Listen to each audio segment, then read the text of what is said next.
நேத்து champions டிராஃபியை India ஜெயிச்சது ரொம்ப சந்தோஷம். ஆனா சாம்பியன்ஸ் டிராஃபி நடந்த கூத்தெல்லாம் பார்க்கும்போது எப்பப்பா முடியவே இல்ல. அப்படி என்னதான் நடந்துச்சுன்னு கேக்குறீங்களா? சாம்பியன்ஸ் டிராஃபி நடந்துட்டு இருக்கு. நம்ம தமிழ் கமெண்ட்ரியில தான் பாத்துட்டு இருக்கோம். தமிழ் கமெண்ட்ரியில பாத்துட்டு இருக்கும்போது அடிக்கடி சொல்லிக்கிட்டே இருக்கானுங்க, இந்த மேட்ச் முடிஞ்ச உடனே யாரோ ஒருத்தர் ரிட்டையர்ட் ஆக போறாங்க, அந்த நியூஸ் வந்துகிட்டு இருக்கு, தகவல் கிடைச்சிருச்சு அப்படிங்கிற மாதிரி மேட்ச் அப்ப புலம்பிட்டு இருக்காங்க கமெண்டேட்டர்ஸ். ஏன்டா நீங்க கிரிக்கெட் கமெண்டேட்டர்ஸா இல்ல கிசு கமெண்டேட்டர்ஸா?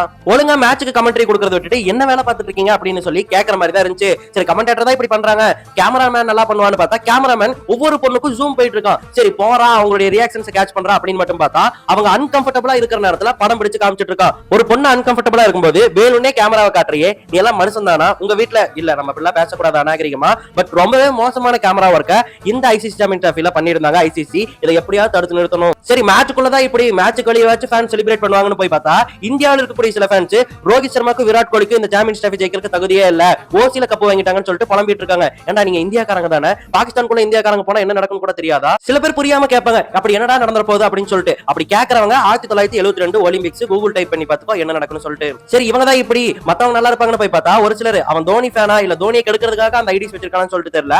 அவன் தோனி தான் உண்மையால கப்பு வாங்குறாரு, இவங்க எல்லாம் வேஸ்ட், தோனி தவிர யாருமே வாங்க கூடாது, நாங்க நியூசிலாந்துக்கு சப்போர்ட் பண்றோம் அப்படின்னு சொல்லிட்டு இருக்கானுங்க. எப்ப சாமி நீ இந்தியாவுக்கு சப்போர்ட் பண்ண வேணாம், நீ பேசாம ஏதாவது வெளிநாட்டுக்கு கிளம்பி போயிரு, பாகிஸ்தான்ல போய் தங்கிக்கோ, என்கிட்ட வராத.